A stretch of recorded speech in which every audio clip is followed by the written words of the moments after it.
Branch. I welcome you today in this webinar on opioid substitution therapy. And I give my sincere gratitude and thanks to, yeah, others can mute, please.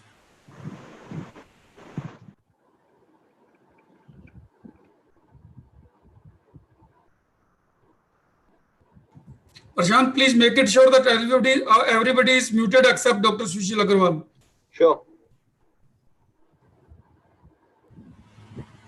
Yeah. My sincere gratitude and thanks to INTA.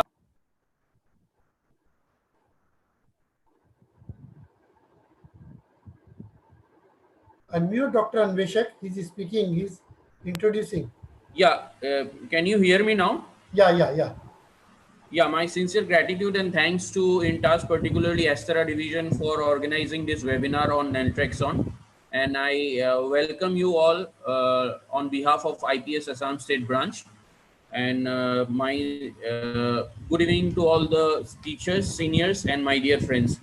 Well, today naltrexone will be delivered by Dr. Sushil Agarwala, my brother, and and I am sure we are in great hands today because he deals with this subject in his day-to-day practice. Because apart from a consultant psychiatrist in Apollo Hospitals and Sigitcha, he is also the medical officer of the OST department in Guwahati Medical College. So I definitely hope that with his insights and inputs and his experiences, we will definitely gain a lot from today's webinar. And just a brief on Dr. Sushil Agarwal. He cleared his MD psychiatry from GMCH in 2013. And after a brief stint of specialist posting in Udalguri Civil Hospital, he joined as a private practitioner from 2014 in Guwahati, and since then has been practicing in Guwahati. He is also associated with Ashadeep NGO organization, which carries out different mental health activities and awareness, and also especially interested in drug dependence and other issues. So without wasting any other time, I request Dr. Sushil Agarwala to carry on with his seminar, with his presentation.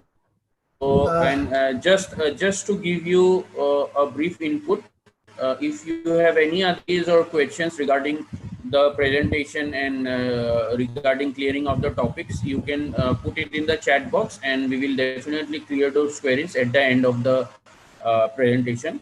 It's roughly of 1 hour from 7:30 to 8:30. So Dr. Sushil will be completing it in say 40-45 minutes. Sushil.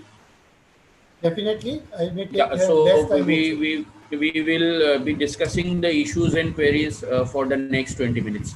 So, Dr. Sushil, you can continue now.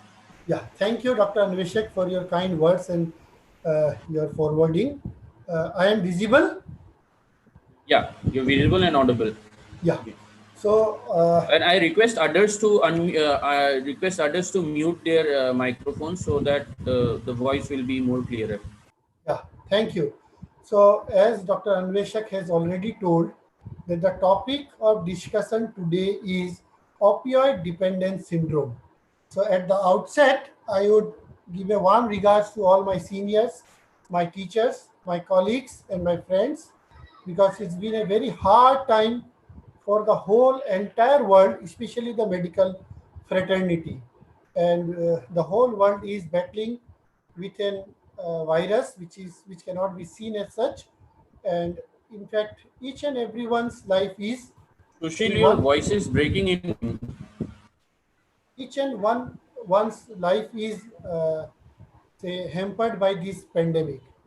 But we should not forget that the other illnesses are also important, and we should give due importance to the patient suffering from other issues also. At times, it's been seen that we are concentrating too much on the COVID-19 aspect only, and the patients with other illnesses are somehow being neglected. So that's why I have chosen today a topic which is very, very important, because in the part in which I am practicing, there are a lot of people suffering from this particular illness, which is nothing but opioid dependence syndrome. And I will try to speak a little bit on the role of naltrexone in the treatment of this particular illness. So, at the outset, I would like to tell a brief about these things. We know most of the things, that opioids are a class of drugs and they act primarily on our body's opioid receptors. They are often referred to as narcotics, and there are different opioid receptors, and these drugs act by blocking or say agonizing these particular receptors. There are mu, kappa, sigma, and delta receptors, and most of these opioid receptors are either found in the central nervous system or in the gastrointestinal tract. And these are the different opioids. We know there are natural opioids, then there is synthetic, then there is semi-synthetic, and the list is increasing. There is morphine, heroin, codeine, fentanyl, hydromorphone, oxycodone, methadone, buprenorphine. These are mainly the ones which we use in our medical practice, and they are most of them are used as analgesia because they are very, very potent analgesics. Even for the pain in the cancers, these opioids are used. Then any kind of say pancreatitis which causes severe pain, opioids are used. Then any kind of chronic pain not relieving to the NSAIDs, opioid is used. And one specifically codeine, which is an analgesic also, but it is also used as an antitussive. That means the most dangerous of the dry coughs which are not been relieved by the other agents, codeine come to the rescue and helps in relieving them also. But the opioid, when we, according to a WHO, this report, the opioid use in India is increasing gradually, and a huge number of people are using opioid. Of them, the problem users numbers is also increasing gradually. And though the particular slide shows that Uttar Pradesh, Punjab, Haryana, those are the states which are very much involved, but I don't know why this is not in this particular WHO data, but in our state as well as the state of Manipur, there are huge number of patients who are actually problem users of opioid and who requires medical attention. So a brief about what is addiction and dependence and tolerance. This is most of us we know. In fact, there may be different definitions also, but according to the one given here, drug addiction is a condition in which an individual has lost the power of self-control with reference to a drug and abuses the drug to such an extent that the individual, society, or the both are harmed. That means the power is lost. The power of self-control is lost, and there is continued use to such an extent that either the individual or the society or both are harmed. Similarly, dependence refers to a state of resulting from habitual use of a drug where negative physical withdrawal symptoms result from abrupt discontinuation. That means whenever there is abrupt discontinuation of the substance which is being taken in a habitual way, then there will be some negative physical withdrawal symptoms. Then what is tolerance? Tolerance describes the need for a drug user to administer larger and larger doses of the drug to achieve the same psychoactive effect.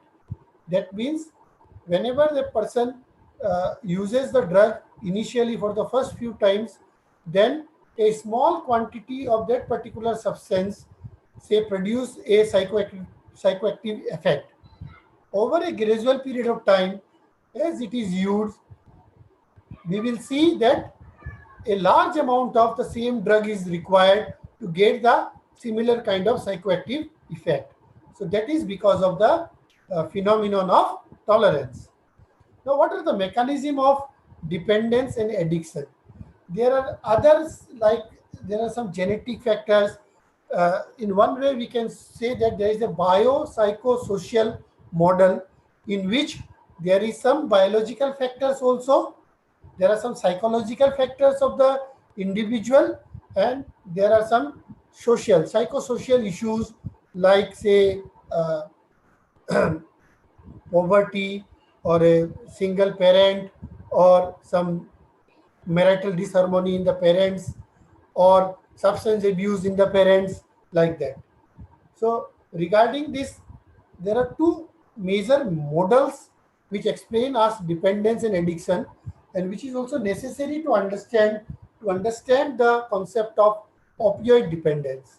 So one is negative reinforcement model. So according to the negative reinforcement model, what happens is it is mainly the physical dependence or the withdrawal theory, which I'll come again. And it is seen that mostly opioids, barbiturates, and alcohol are driven by the negative reinforcement model. And it is mainly based on the concept of tolerance and physical dependence. And in the negative reinforcement model also comes the self-medication hypothesis. I'll come to both in the later part. And in the positive reinforcement model, we have the incentive or the reward theory, which explains mainly the dependence of cocaine, amphetamine, and nicotine. And it is based largely on reward and reinforcement. So, what is the physical dependence theory or the negative reinforcement model? Is take the drug and your nasty withdrawal goes away. And I'm telling you, mainly for opioid as well as for the alcohol, this holds very true, because many of us we find patients who continue their substance abuse or their drug abuse only to get themselves relief from the withdrawal, which were very, very nasty. So by this theory, if we treat the withdrawal, or we can make the patient in a comfortable environment till their withdrawal go away, in that way we can treat the addiction.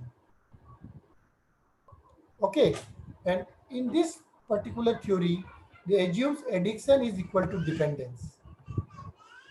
Positive incentive theory, that means positive reinforcement. That means when a person takes a drug, he feels a high, and then that high or that euphoria then again uh, compulses the particular patient to take the drugs again. And this accounts for addictiveness mostly of the amphetamines, because we know amphetamines causes a great high, to some extent of heroin, and then cocaine, and then morphine in the uh, and in that particular lower range. So reinforcing or the reward effects, as we know that the initial exposure to a drug of abuse may produce effects which are interpreted by the individual as desirable, more pleasurable, and rewarding. And this leads to craving or hunger of the drug, with resultant spontaneous activity or drug or work for self acquisition, drug acquisition, and self administration. So in order to get the same pleasure or the same reward again, the person goes on for drug acquisition and try to administer it by itself. So relationship between dependence and addiction, I'm sorry, I'm not very much clear about this slide, but what this depicts mainly is when a person has a normal balance, then even he is taking the substance, he is taking the care of his family, hobby, his reading, kids, school, health, television, food, job, everything. So with continued use, there is increased tolerance and preoccupation. Then gradually, some of the activities will get hampered, and the time will be taken by the substance taking behavior, like the school or the hobby. Earlier, he used to spend a good amount of time in his hobby, but now the opioid or the substance has taken the upper hand. And gradually, when the person develops the full addiction, then everywhere is only the substance, and there is no room for any other activities. So what are the neurochemical mediators of rewarding or the reinforcing? That we know that dopamine is the most important neurotransmitter in the pathway of reward and reinforcing. Then we have the mu opioid receptor. Then then we have this corticotrophin releasing factor and the ACTH, which is important in cocaine and alcoholism. Then plus minus serotonin, and also to some extent norepinephrine.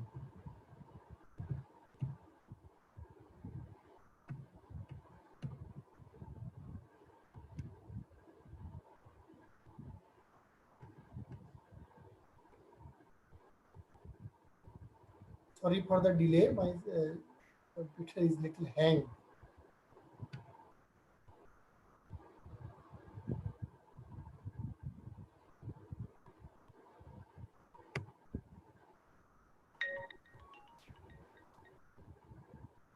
It's okay, sir. Okay. Yeah. So what is the mechanism of tolerance? Mainly there are two factors as far as opioid is concerned. Mainly the receptor down regulation theory, in which the opioid receptors in the body are actively reduced due to the overexposure to opioids. So you require more and more opioids to get the same amount of effect. And also they have an effect on the regular functioning of endorphins, which were actually present there. And there are some anti-opioids also, chemicals like neuropeptide, orphanin, nociceptin. They have all been found to block the function of opioids. So with continued exposure, due to the presence of these anti-opioids, you require more of opioids to get the desirable effect. So what is the criteria for dependence, which we know? So according to the DSM, if of these 7, if more than 3 are present for the last 12 months, then we can say that the person is having a dependence. So this is for same for all the substance, nothing specific for opioid. So what are these 7? Number 1 is tolerance, as I've already explained. That means increasing amount of the substance is required to get the same effect. Then withdrawal, like whenever the substance is stopped abruptly, there are some withdrawal symptoms. Then there is larger and longer use than intended. Sometimes the client don't intend to use that much or that amount, but he use it more than intended. Then can't quit even if he knows that it is going to uh, have an hazardous effect on his health. Then much of the time obtaining, using, or recovering from the substance effect. Then decreased activities of other importance, and continued use despite problems. If out of the 7, more than 3 are present for last 12 months, then we can say that the person is suffering from that particular substance dependence. So what is the criteria for abuse? If a person is failed to fulfill his role, if it is using in hazardous situation like problem drinking or an Usually overdose your of voice opioid, is breaking. use in hazardous situations like your either your opioid overdose or alcohol intoxication or hazardous drinking, or the person is indulging in legal problems because of the substance abuse and use of the substance despite having problems. So if one of them is present for the last 12 months, then we can say that there is abuse, substance abuse according to DSM criteria. Now comes to the symptoms of opioid overdose. So what are the symptoms of opioid overdose? This we were discussing prior to the start of the session. So we can see that the person may be unconscious, there may be too much of euphoria, respiratory depression, pulmonary edema, seizures, hypothermia, or untreated opioid overdose may result in death also. What are the symptoms of opioid withdrawal? That we can memorize by understanding the effects. So if effect is euphoria, then its withdrawal will be dysphoria or unhappy mood. Now, second, we know that the opioids are very good analgesics. So, in the withdrawal, we will get lot of pain here and there. Muscle aches, stomach ache, cramping pain, all these things. Then there may be running nose or lacrimation. Now, in opioid intoxication, we get pupillary constriction. So, in withdrawal, we will get pupillary dilatation. Then we can have goosebumps or sweating. There can be nausea or vomiting, and there can be diarrhea, fever, or increased yawning. So, most important is there is, say,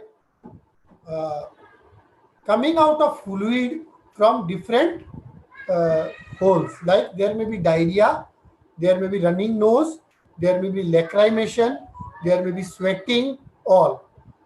You can memorize like that. Then you have aches and pain all over the body. Then you will have unhappy mood because opioid as such is a euphoric agent. So what is opioid abstinence syndrome? Means when a person is abstinent from opioid for some days, then you can get lacrimation, yawning, chills, goose flesh, hyperventilation, diarrhea, insomnia, hostility, hyperthermia, mydriasis, muscle aches, and vomiting. I'd like to say there is some difference because uh, in opioid withdrawal, this is sudden withdrawal. Then there are sudden symptoms. This is even after withdrawal, some days these particular symptoms remain and they go slowly. So who are in the risk of addiction mainly? That we know that whoever is having a chronic pain, then the risk of abuse and or addiction of opioid is more, mainly the prescription opioids. Okay, who are the other risk factor for addiction? Mainly past cocaine use, history of alcohol or cannabis use, lifetime history of substance use disorder, family history of substance abuse, tobacco use, and history of severe depression or anxiety. So these are at risk of opioid dependence. Now come to the treatment. So what are the three main opioid treatment outline? The most prevalent approaches are, number one is the drug substitution treatment, which is called the medication assisted treatment. In case of opioid, it is known as opioid assisted treatment or opioid agonist treatment, OAT.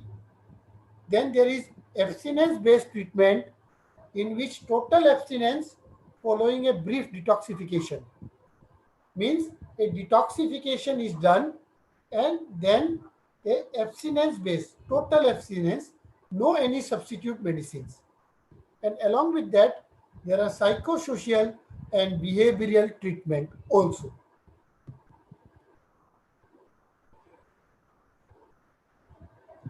So what is the primary method of treating and managing opioid addiction? So the primary method of treating is the use of other opioid drugs. And what are the two most common drugs we use? Is the methadone and the buprenorphine. But because of the legal aspect and their availability, we also use tramadol hydrochloride in our practice when the withdrawal symptoms are not very much severe. These replacement drugs function to essentially wean the user off of opioid use in case of chronic relapsing dependence.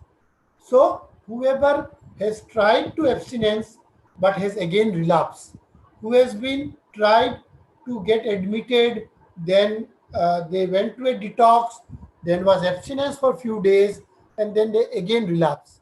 So in all cases of chronic relapsing dependence, these two drugs should be considered as the primary mode of treatment. So first come to methadone. This is a mu receptor agonist. It produces the typical morphine-like effect, and it suppresses the opioid withdrawal effects. And the starting dose is 20 to 30 milligram, which 5 to 10 milligram increases every other day as tolerated. And the target dose is 50 milligram per day, the highest being 100 milligram per day.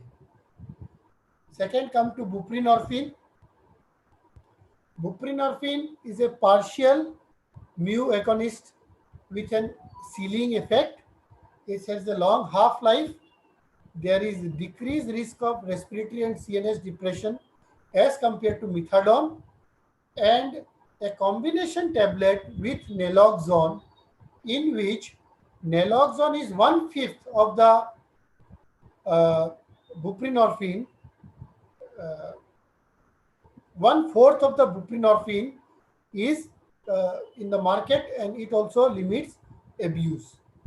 And the dosage is say 4 milligram by 1 milligram. That means 4 of buprenorphine and 1 milligram naloxone. In our state, it's available as 2.5, that is 2 of buprenorphine and zero point 0.5 of naloxone. So 2 tablets of that can be given as a starting dose, and in the maintenance we can go up to 12 to 16 milligram of buprenorphine, and it can be taken daily, and in fact it can be taken 3 times weekly also, because of its long half-life. Now come to the role of naltrexone in the treatment of opioid dependence. So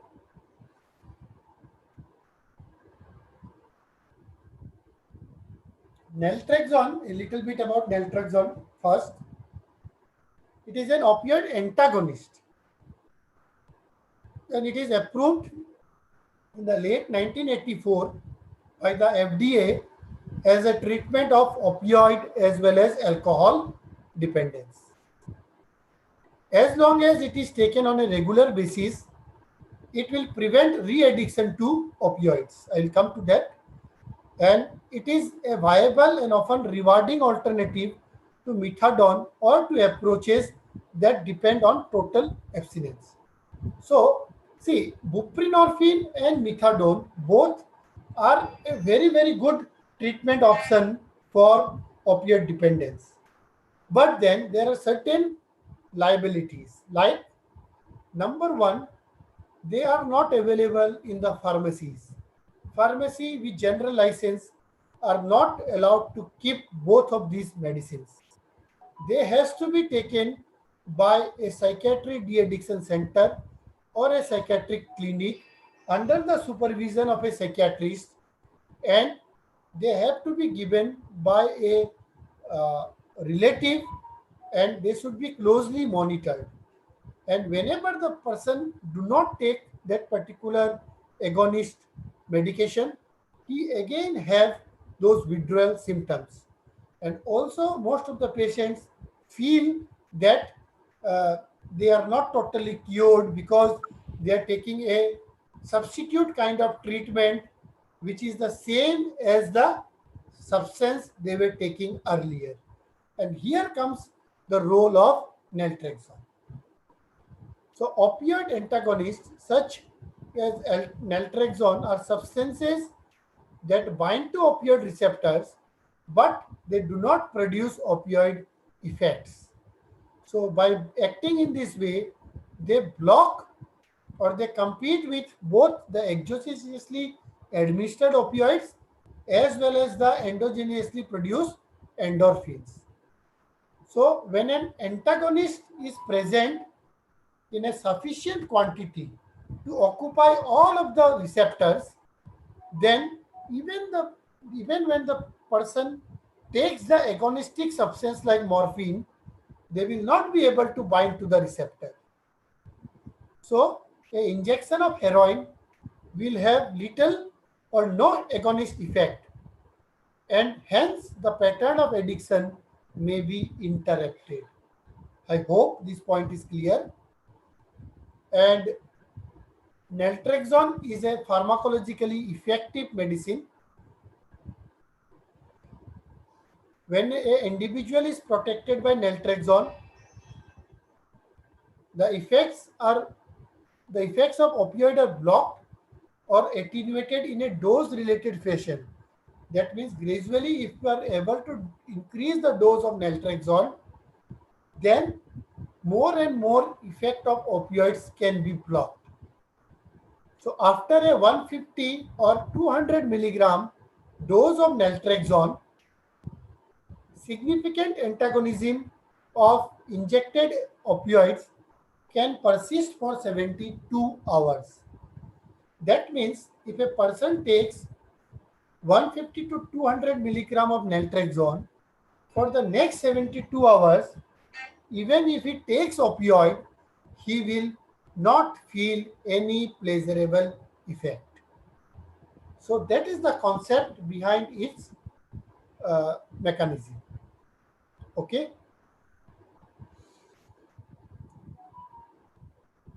And it is very important to note one difference is that naltrexone antagonizes competitively and it does not block absolutely.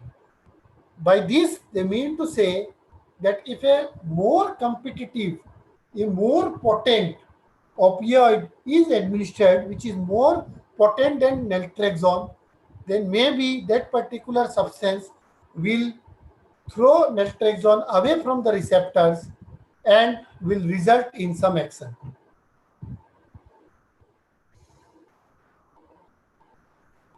So now, of the different types of patients who are dependent, whom we can consider this uh, treatment of naltrexone, whom?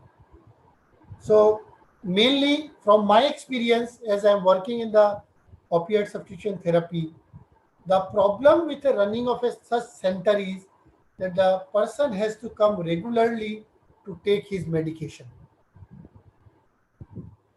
So this is not feasible for the working class. Okay. Secondly, the business executive or the healthcare professional who can easily get the prescribed narcotics. For them, the risk of addiction is always high. So if he take naltrexone in the morning, he will be knowing that there is no use in taking any other narcotics. Now, the patient who is on methadone and who has not been on illegal drug but has taken methadone for a substantial period, then also we can target them, we can decrease, taper and off the methadone and then try to put them on naltrexone. Okay. So what are the our data says regarding the maintenance treatment with naltrexone for opiate dependence? See, I will not go very detailed in the different studies, but the gist is that oral naltrexone do not seem to give very effective results, or I can say that it is not the number one choice for a patient with opioid dependence. But definitely it should be given a try to the patients who have been abstinence on agonist treatment but do not wish to continue the agonist treatment for long. Also, there are some clients who not at all wants to enter to a long-term agonist therapy program. Those also we should try to motivate them and start the naltrexone therapy for them. So these are the different studies. So in many of the studies, it is seen that contingency management along with naltrexone therapy, as contingency management increases retention, so contingency management along with naltrexone is a very, very good treatment option for treating opioid dependence. Uh,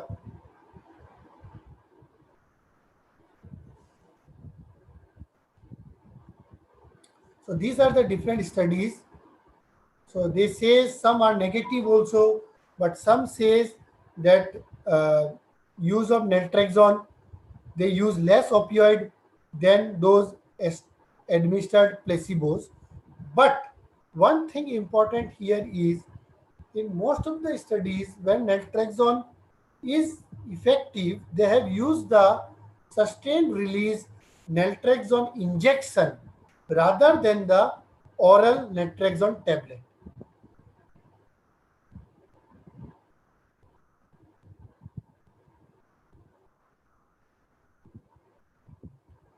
So these are the different studies done in the different period.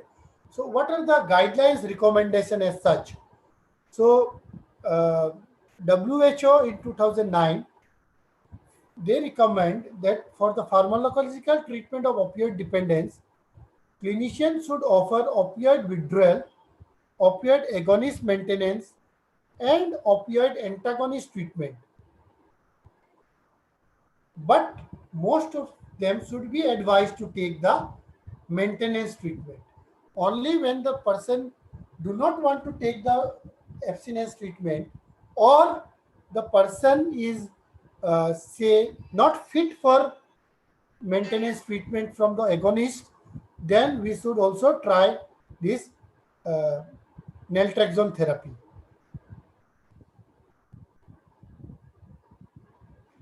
And naltrexone as such is recommended for relapse prevention, not for the initial. After the detoxification, after the initial maintenance part, then we should give a try to the naltrexone therapy that will result in relapse prevention from further use of opioid. According to the Campman guideline in 2015, naltrexone is recommended to prevent relapse in opioid use disorder. Oral naltrexone plus 150 milligram dose once weekly, the sustained release one, they can be used when adherence can be supervised. If we are sure that the medicine is being taken, then definitely the result is good. Use of naltrexone along with the psychosocial treatment is supported for the treatment of opioid use disorder.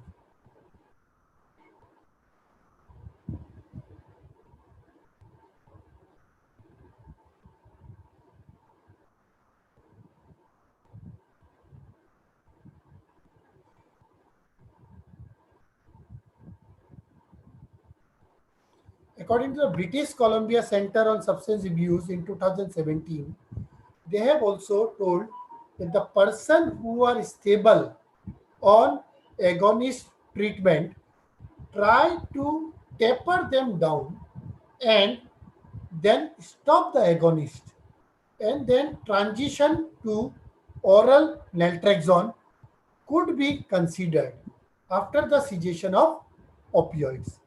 Now, why this cessation period is required?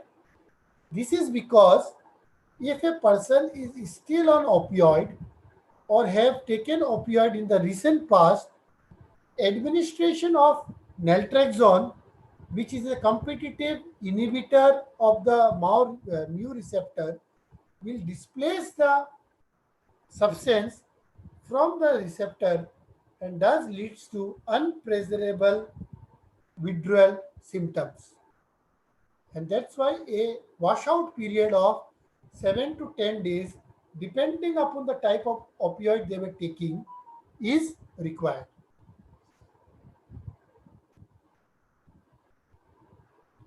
According to the US Department of Veterans Affairs, For patients with opioid use disorder, for whom opioid agonist treatment is contraindicated, unacceptable, unavailable, or discontinued, and who have established abstinence for a sufficient period of time, we recommend offering extended release injectable naltrexone.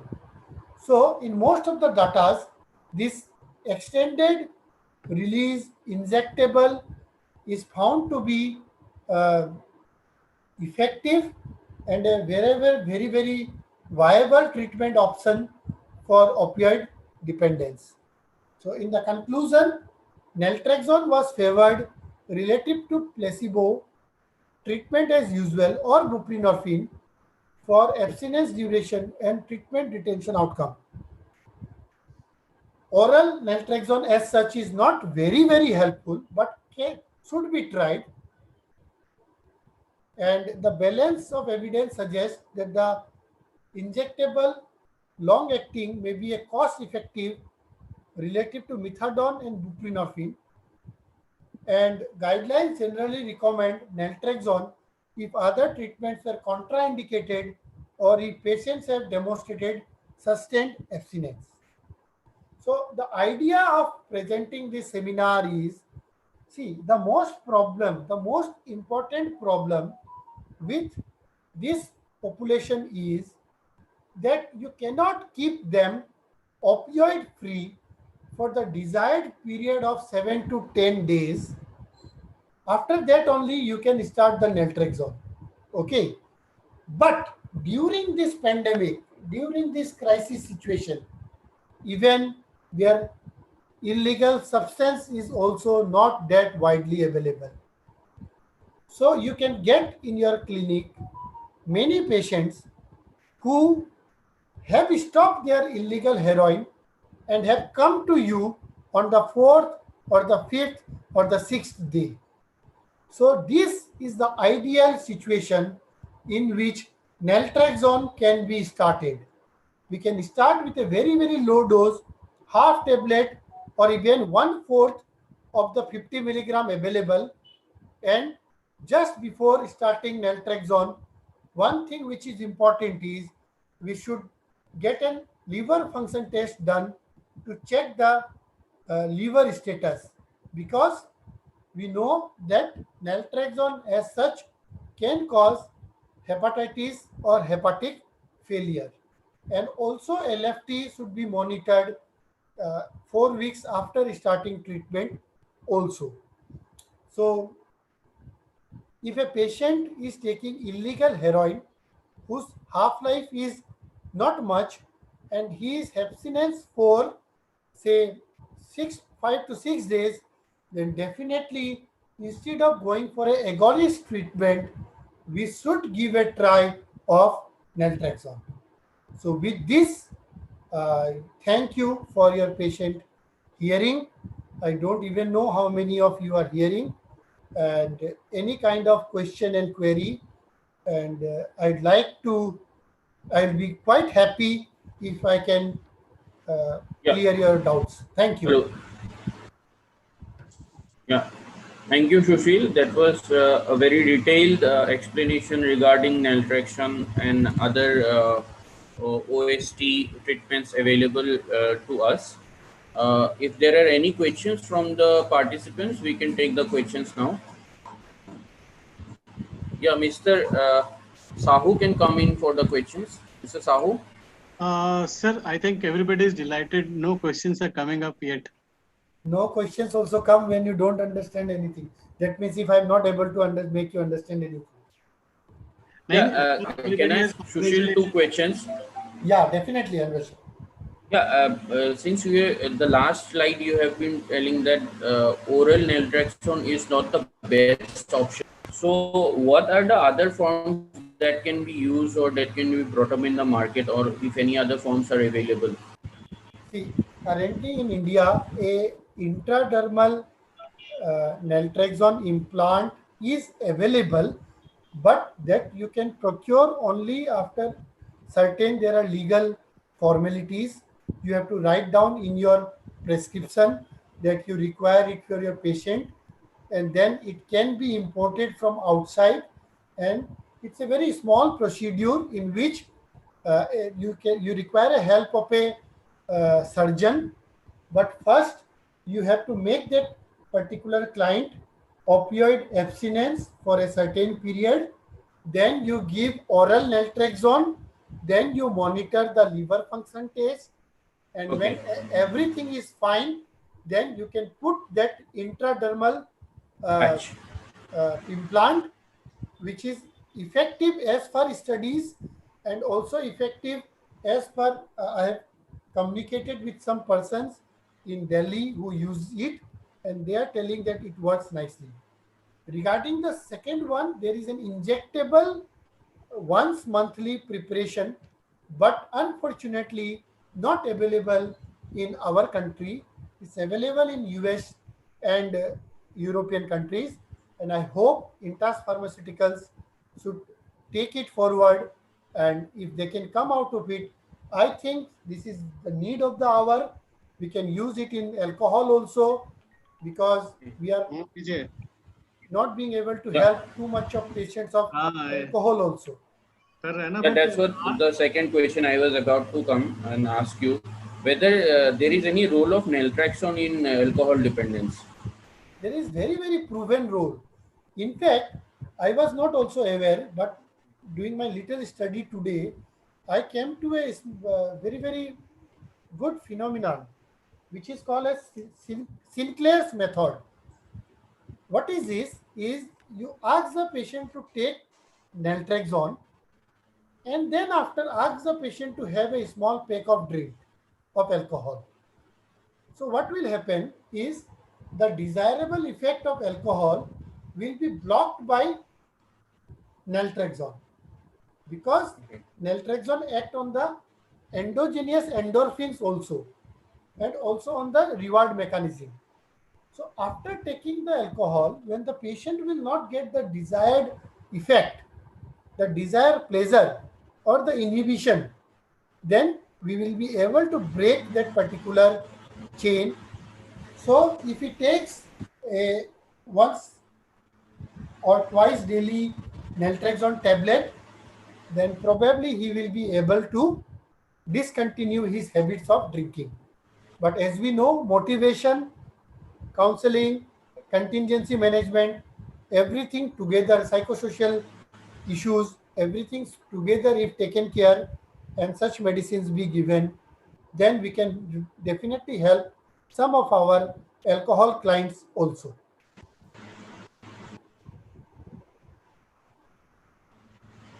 sir, you can stop sharing your slide so that everybody can see you. Okay, stop share, na? I will go हाँ to, sir, हाँ sir. okay.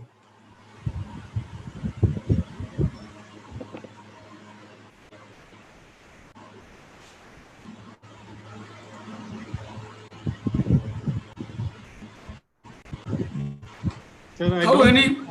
no more questions are here. Acha, sir, one Okay. more question has come from Dr. Prabir Thakuria. He Yeah, has asked, what is the average dose required in your patients? That is your experience. average dose of, see, the problem in our population is, I don't know why, they develop the side effects more than the effects. Because in the studies I have found that they have mentioned as 50, 150, 100, 100, 150 up to 200. But sir, I have used maximum 100 milligram per day only. But while starting, I am very cautious, and generally I start one fourth of the tablet, that is 12.5 milligram on the first 2 days, and then half tablet on the third day. And if there is no tolerability issue, then I go to the one full tablet of 50 milligram, and then only gradually I go up to 100 milligram. And if it doesn't work up to 100 milligram, I don't have the courage to go further.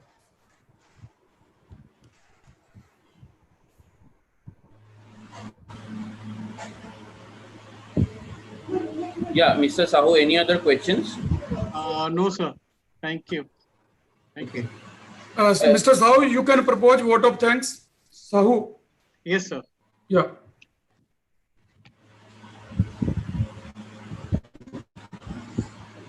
Good evening, Dr. Sushil, Yeah. and good evening, Dr. Anveshak. And it Thank you. has been so delightful and very much enlightening for both of you to be here.